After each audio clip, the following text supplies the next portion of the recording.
Hello and welcome to my first ever Booktube Prize video.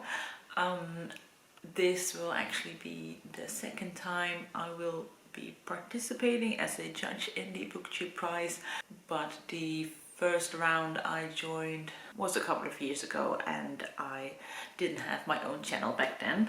So the Booktube Prize is a book prize where we as creators on Booktube or watchers of Booktube decide our favorite books of the year. I will link the official video down below where everything is explained a bit more and which books are nominated for the Booktube Prize this year. We are now in the Octofinals stage, which means there is a selection of 48 books in both fiction and non-fiction, and these books are divided into 8 groups of 6, and each group will have a number of judges to rank these books, and we rank them from our favorite to our least favorite, and then the top 3 of every group will go on through to the next round. But like I said, do check out the official video if you want more information. So I've been selected to judge the fiction category Group E this round.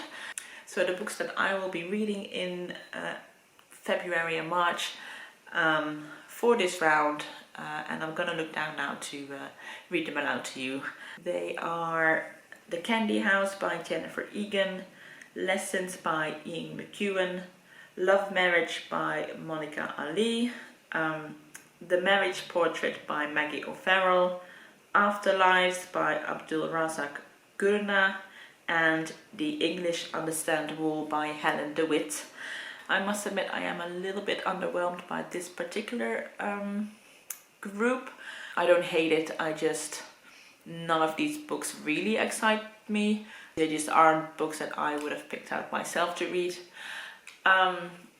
But I am going into it with an open mind, and this does mean that I can get pleasantly surprised by these books. I'm gonna look and see which of these books my library has available, and if I can't get all of them from the library, I'm gonna see if I can find them elsewhere. And I'll let you know when I found some books to read.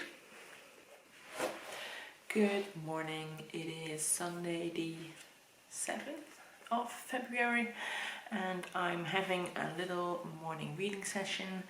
I have started my first book, which is Afterlives by Abdulrazak Gurnah. I'm just gonna read the books in order of when they're available to me. My library has 4 of the 6 books, but they are all lent out at the moment, so I put holes on them, and I'll just read them when they get in. This one my local bookstore had, and then there was one more that was a little bit harder to come by, so I got an ebook of that. But yeah, I started with Afterlives. I just read the first chapter. I had never heard of this book before, nor had I heard of the author, even though apparently he won the Nobel Prize in 2021. So this is an historical fiction book set in Tanzania when it was under German colonial rule, and the area was known as Germany, East Africa. And the first chapter is really just setting the scene. It has a lot of information in it about the history of that area. We get introduced to a lot of different characters. So I am still sort of finding my footing with it in the first chapter because yeah, it's just a lot of information. But we'll see how it continues. I am about 100 pages into Afterlives right now, and I am struggling. I think I probably didn't have this book if it wasn't for the Booktube Prize. I'll obviously give it a fair chance and continue with it, but This is a struggle. So in the beginning we were following a lot of different characters, and like it kept on switching characters, switching location, making jumps in time, and it took a while to sort of get his focus, and in the beginning I was just confused as to where this book was going. And now we're following a young man who's an Askari in the German troops, and we are just at the beginning of the First World War on the African front, so in East Africa, what is now known as Tanzania. And I do appreciate that there is a book tackling that topic, because obviously a lot of books on the First World War are set in the Western Front, but unfortunately this is just incredibly boring. It reads more like a Wikipedia article. There's a lot of talk on different troops and this troop conquering that city and blah blah blah blah blah. Yeah, I was hoping to get a more personal account, and we do follow this one person, but the way he's described is just very detached. So you see what he does day to day and what his role is in the army, but we don't see anything personal from him. I don't connect with him. I don't know what he's thinking about things. I have read some reviews that said that it is a bit slow to start and it will get more engaging towards the end, so I am hoping that will happen, because right now there is not really anything to pull me in, unfortunately. I'm out for a walk and I just wanted to update you on Afterlives, which I have finished yesterday. And I think the last clip was of me kind of struggling with this book, and unfortunately it didn't get that much better. There was about 50 pages towards the end that got a little bit more interesting, but not really enough to elevate the book. So let me try and explain why I didn't like it. So the book basically goes back and forth between two different people, or timelines rather. And well, first of all, on the back of the book it said it would follow these two boys that or men that both got back to their home village after a war, and that does both happen, but not at the same time. So the one happens right at the beginning of the book, and the other one doesn't really happen till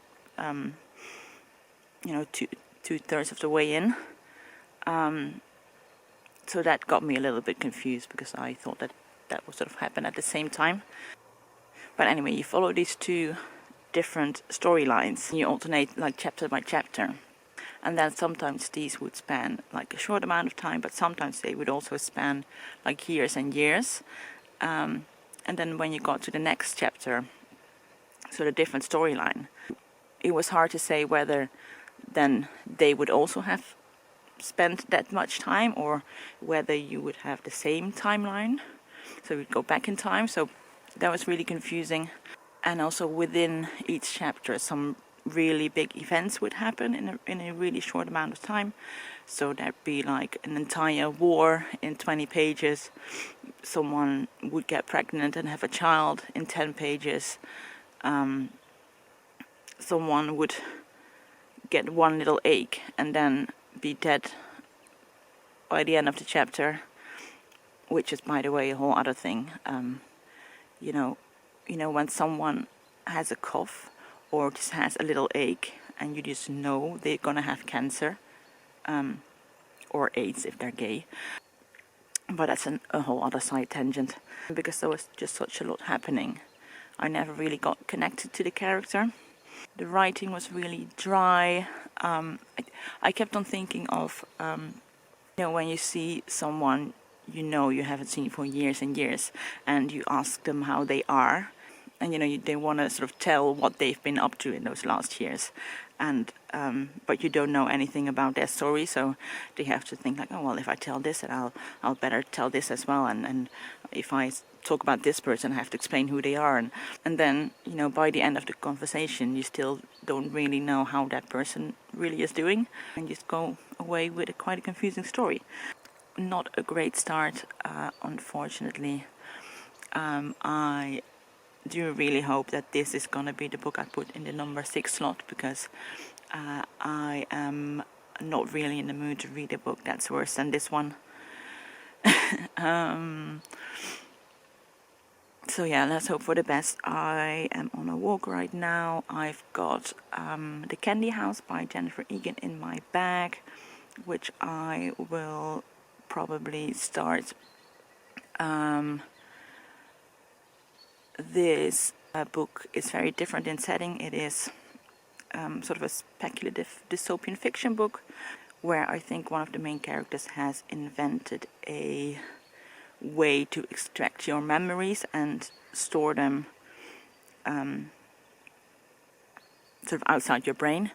So I think this book will be a lot about what the consequences for that will be in a society, sort of, the ethical consequences of that. It does follow some characters that were also in A Visit from the Goon Squad by the same author, which I have read, but I really can't remember anything about it. I can't remember if I liked it, but at least it hasn't really stuck in my mind. And I have heard some people say that this book is better if you read it quite close to A Visit from the Goon Squad, which I'm not going to do, so I hope it'll still be okay.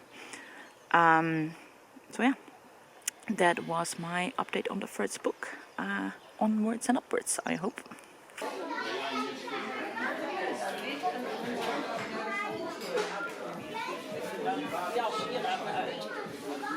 I finished the first 2 chapters in The Candy House by Jennifer Egan, and I'm really enjoying it so far. I like the writing style. I think the characters we are introduced to are very interesting. I think these are more sort of interconnected short stories, which is something that I really enjoy in a book, so that's good. I do think it is a bit of a thinky book. There's a lot of sort of philosophical questions to think about when reading this book, and that usually goes either way with me. Sometimes I feel it sort of bogs the book down and feels a little bit too complicated, and then sometimes I might not get everything, but I like that it has this extra layer to it to sort of explore. But yeah, we're off to a good start. I think that this is a book that's really good for book clubs to really discuss with other people. I've just put you in the cupboard whilst I make myself a hot beverage. I thought I'd update you on The Candy House. I am about halfway through, and I think the book lost me a little bit. So it consists of all different short stories that are interlinked, but in each story we follow a different character, and it might also be in a different time period or a different location. And I can see that these stories are connected because like characters from one story will come back in other stories, and like different ideas and things will come back too. I don't know where we are anymore. That's a real shame, because I do think this is a really good book. And it frustrates me because, sometimes when you say that you don't like a book or you're not enjoying a book that is really critically acclaimed, inevitably someone will say, yeah, that's just because she didn't get it. And then mostly it's just, yeah, I did get it, I just I didn't think it was that good. But in this case, I do think it's good. I'm just not following it anymore. I am about halfway, so I'm hoping that I will get back into it a little bit more and maybe some things will start to fall into place. But right now, I'm mainly being confused. I have finished The Candy House by Jennifer Egan. And I think in the last clip I was saying I lost my way a bit in the book, and unfortunately didn't really get that much better after that. I felt in the end that the book was just too incohesive. I like books where you sort of have to connect the dots and you know, you don't get the whole picture laid out perfectly. But in this book, I felt it was just hard work rather than fun. I kept on having this image in my head, you know, when you watch crime TV shows and they have this board with all different suspects and the map and the lines connecting the dots and you know, different pieces of evidence, and you know, you have to connect everything. I felt like that was the way you could read this book, and if you didn't have this big map, there was no way to comprehend the story. I think it's a real shame because I really enjoyed the beginning of the book. I really liked her writing style in that. And you could see that there was really some interesting ideas that could be explored. She really laid the groundwork for some really great characters. But unfortunately the book, rather than focusing on these ideas and these interesting characters, just pulled like different side characters in, and it just got way too overwhelming and complicated. I feel like this is going to be one of those books that people will either love or don't like at all. I don't think there'll be people who read this and think it's just okay. Like, I feel you get it or you don't, and I didn't get it. So that was The Candy House by Jennifer Egan. I've done 2 books now for the Booktube Prize. Neither of them I enjoyed very much, so I am still hoping this will get better. The next book I will read is either Love Marriage by Monica Ali, because I just got that from the library. Based on the blurb, that sounds most like my kind of book, but it is quite a big book. And then I also have The English Understandable. I'm not sure if that's the correct title. And that really is quite a short book, so maybe I'll pick that one. Still hoping I will read a book I actually enjoy. I just recorded a BookTube video, and I thought I'd take this opportunity to also talk about what I'm reading now for the Booktube Prize. So I started in Love Marriage by Monica Ali, and in the first few pages I was like, oh no, I don't think I'll like this book either. Let me tell you a little bit what it's about. It is about a young couple, Jasmine and Joe, and they are both junior doctors, and they just got engaged. And in the first chapter of the book, Jasmine is taking her parents to meet Joe's mother for the first time. And what I didn't like in this first few pages was the way Jasmine was portrayed, because she is supposed to be a 26-year-old woman, but she read more like a teenage girl. So a lot younger than she actually is.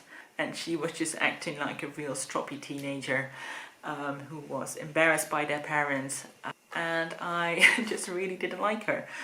But then I figured, you know, you gotta get over yourself, because I still have to read, you know, almost 500 pages of this book.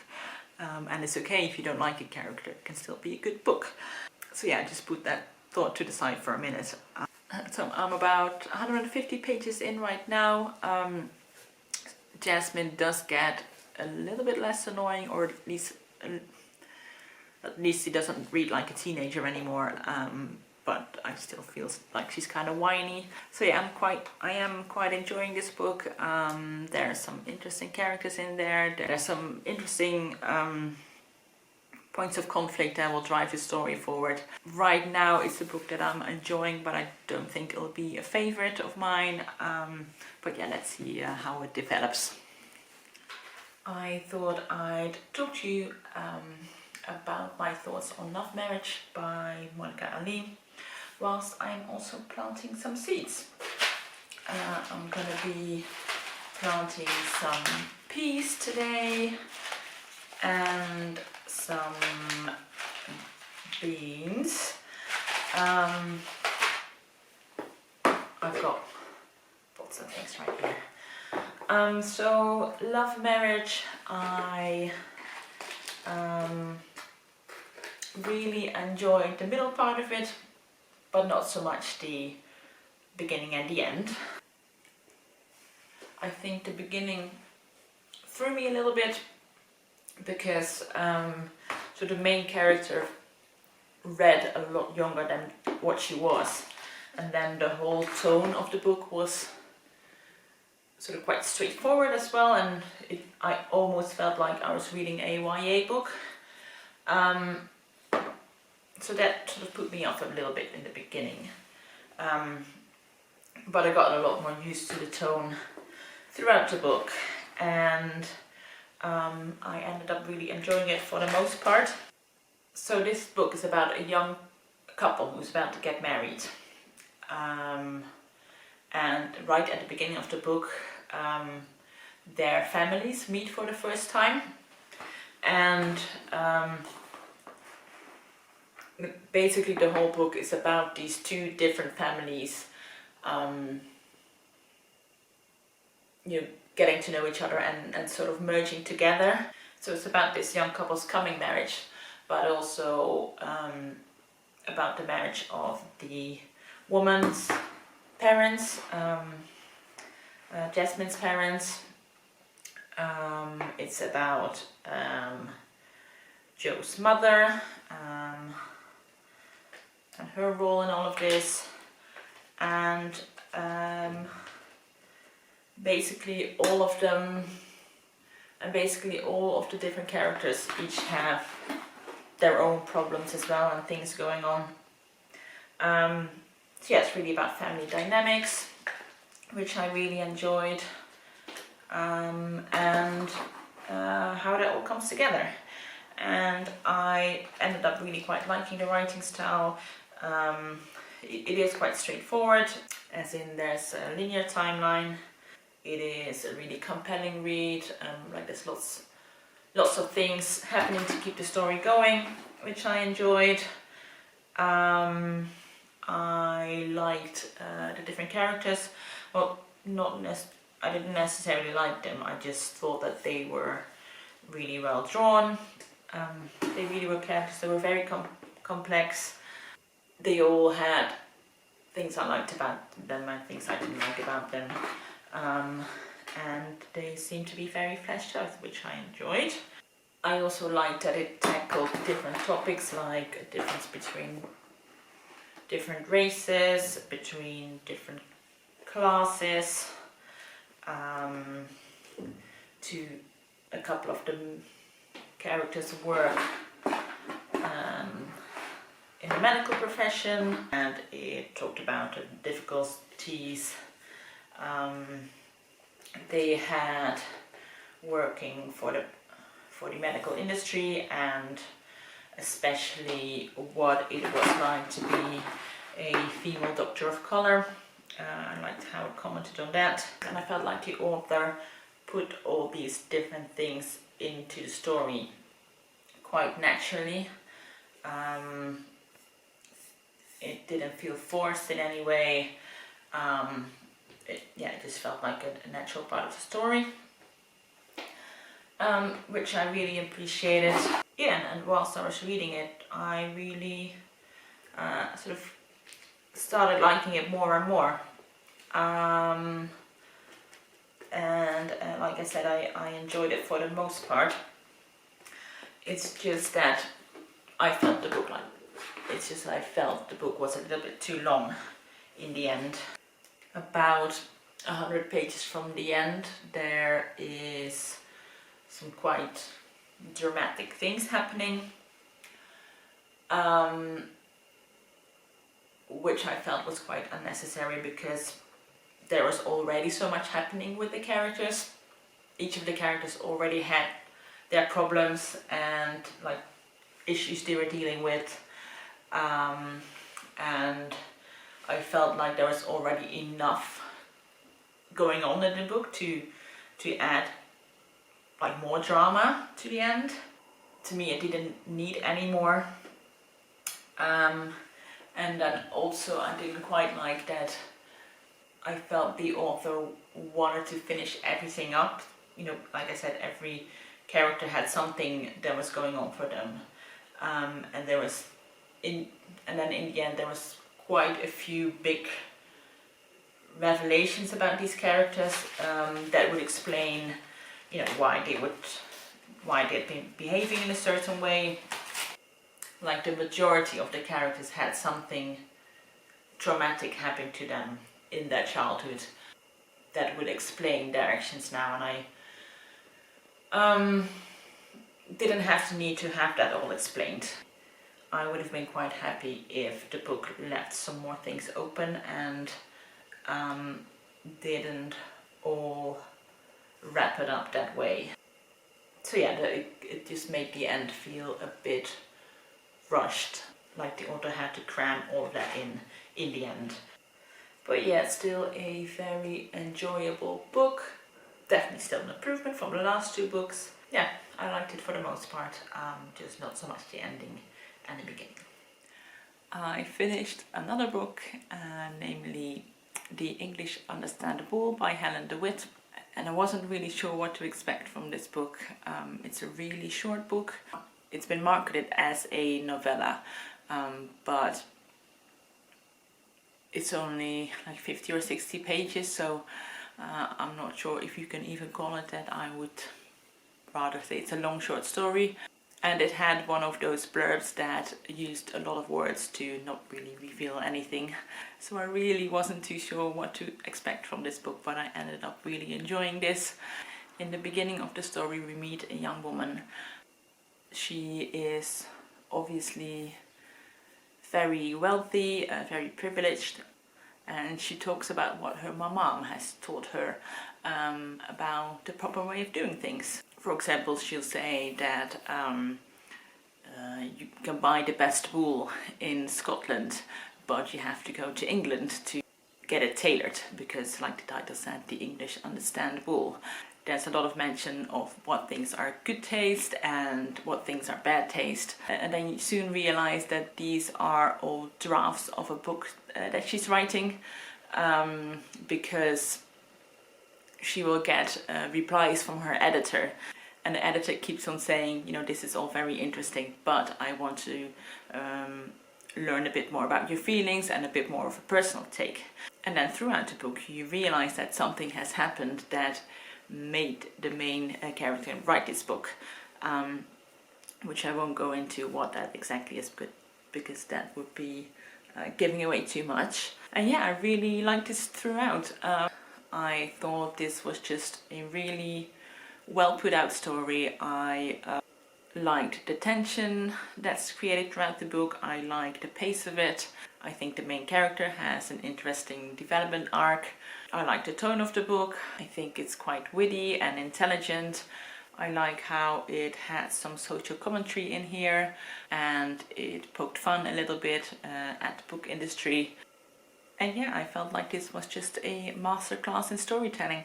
I liked it all the way throughout. There wasn't one moment where I didn't enjoy it.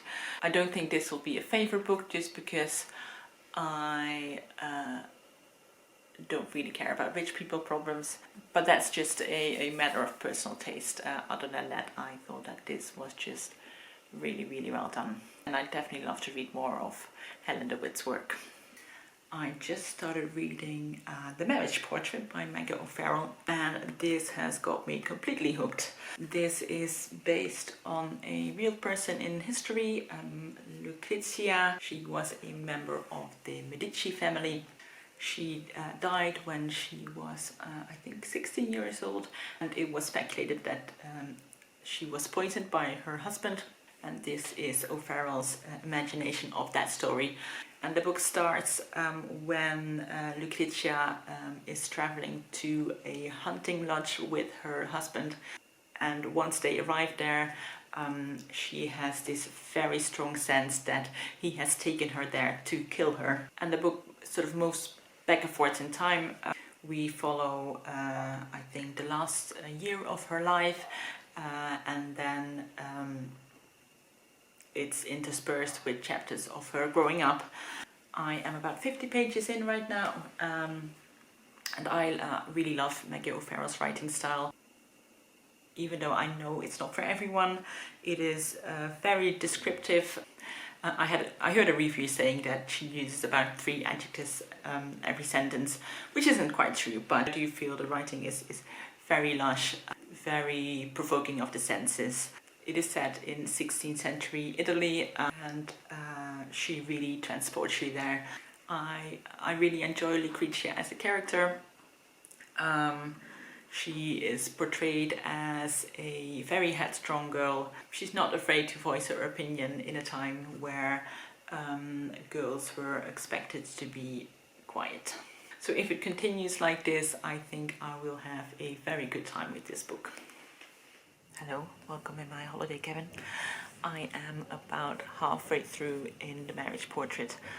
This is the first book of the 5 I've read so far that I am actually excited to read, and I'm just enjoying the reading experience of it rather than looking at it with a critical lens, and rather than having to really search for things I like about it. I think the main character in this book, Lucrezia, she is such a fascinating character. You can see that she's lived a very sheltered life. So she doesn't understand a lot of the world, but she's not a naive girl. And right now she's sort of discovering more and more of the world and how unfair the world can be sometimes. And she's just so angry about it, and so almost offended that people have been lying to her. I think she's a great character. I love how the plot devolves rather slowly. I think probably it's not for everyone. I've heard people say this book is rather boring, but I love the pace of this book.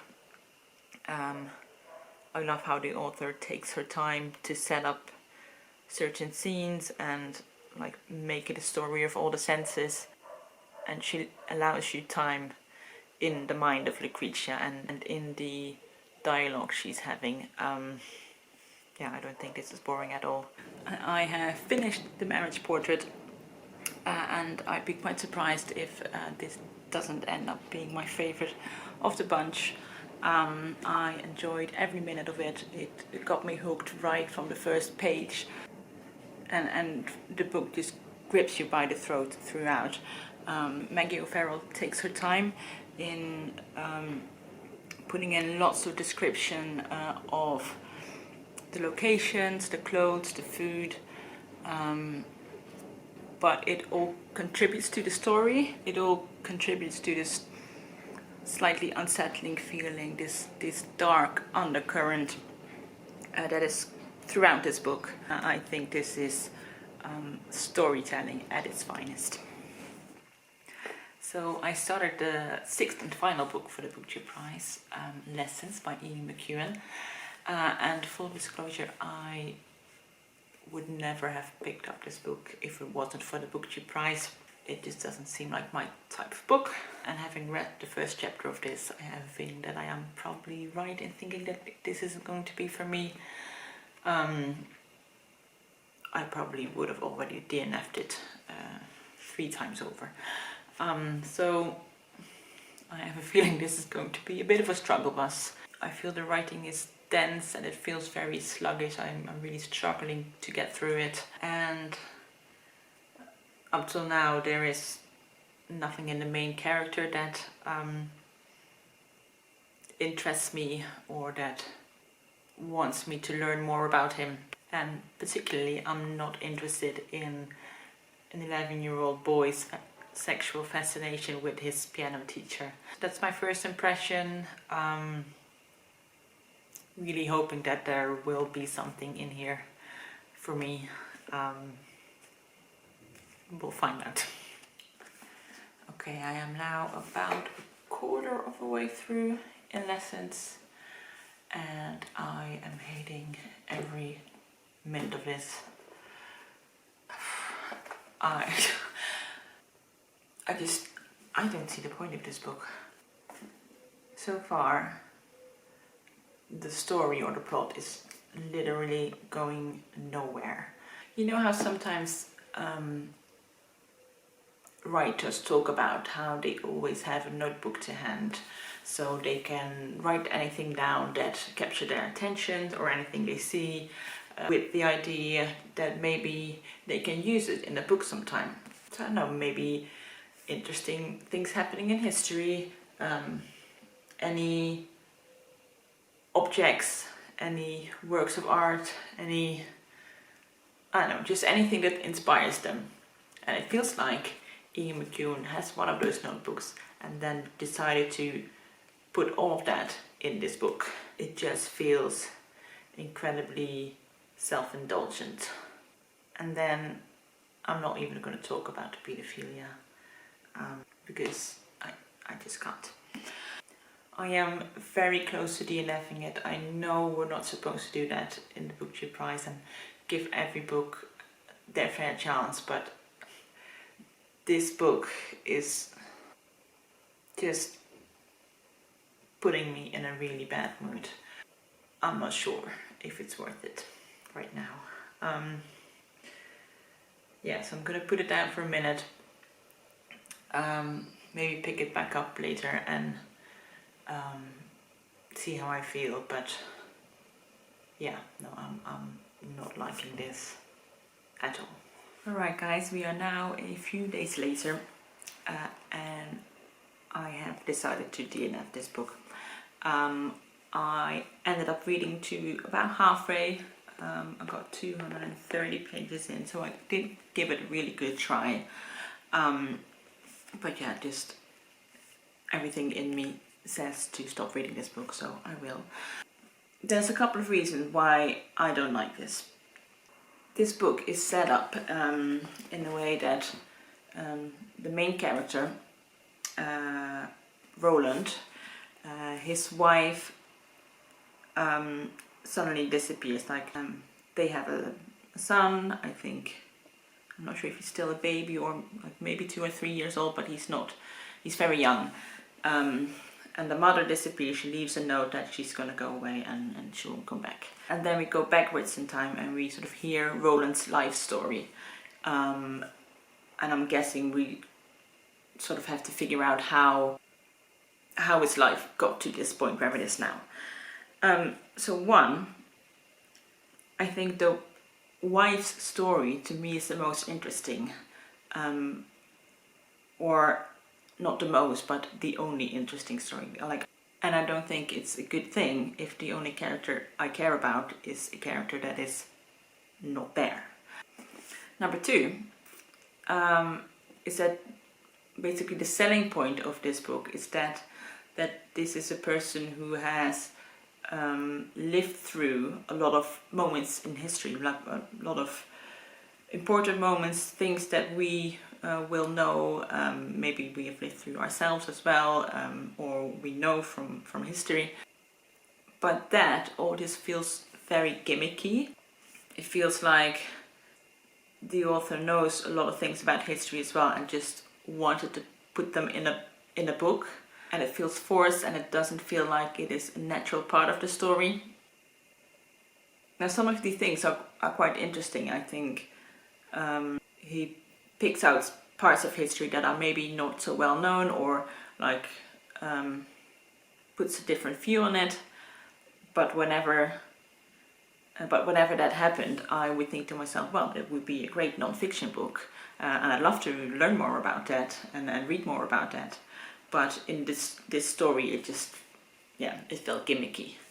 And then the last big thing that really irked me is that right at the beginning, we learned that Roland had a relationship with his teacher. And that is something that keeps on coming back in his life, and it's, an important event. And this happened when he was, I think, maybe 14, and the teacher was, in her early 20s, 24, 25. And this relationship, which is obviously a predatory relationship, he's a minor, and she's an adult. So this is a case of assault. This whole relationship is romanticized, and it's not discussed, or at least not as far as I gotten, that this is problematic. It's portrayed more as a sort of rite of passage for the main character, rather than the abuse that it is. So that is just something that for me is very hard to get over, and just to pass by. Like I said, maybe if I got further on it would be more resolved, but it isn't now, and I think it should have done that earlier on. So those were the main reasons why I'm DNFing this book. All in all, I'm just not enjoying it, and I don't want to spend any more time with it. And that sort of brings me, and we're sort of moving away from this particular book, and maybe a more general thought I had about the Booktube Prize is, I kept on thinking, why am I reading this book? Why did this book go through rather than some other books? Part of the Booktube Prize is that before we start reading the first round, we are now, the host Robert, he sends us a list of about 100 books, and we can pick up to 20 or 25 books that we would like to see advance to the first round, and the first round consists of 48 books. And obviously when you get that list, you will never have read all the books. So you make your decision on what looks interesting to you, maybe books you've heard about, books that you think, based on the blurb of the book, and what other people have said about the book, and general thoughts, books that you think deserve to go to the first round. Now, I know the only reason this book is going through is because people know the name Ian McEwan, and maybe they've read other books by him they like, or they think, well, he's a well-known author, he's probably one of the most acclaimed literary writers of our time. And I think he's an author that by now is so well acclaimed that he can write anything, doesn't matter, it will sell anyway. People will read his book anyway, just on the basis of the name of the author. And admittedly, pretty much all the books I had, of the 6 I read, were all well-established authors, and authors who can sell books based on the success of their previous work. So I get why people would then vote for books like this and other books to move on, because they know the authors' names. But I'm asking, maybe next year, instead of looking at the books that we know and at the authors that we know, why don't we have a look at the books we don't know? Those titles we've never heard of.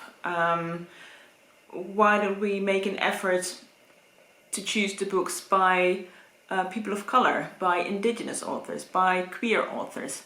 I know there's something to be said, for not reading diverse books for diversity's sake.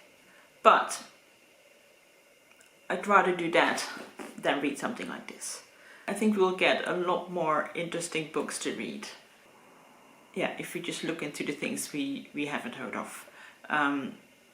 Because the books we haven't heard of, they can be just as good or better or worse than the books we have heard of.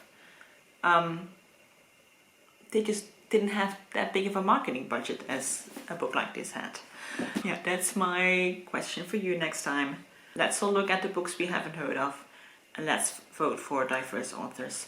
Because I think it will make it a whole lot more interesting next year. So yeah, I have now read all 6 of the books.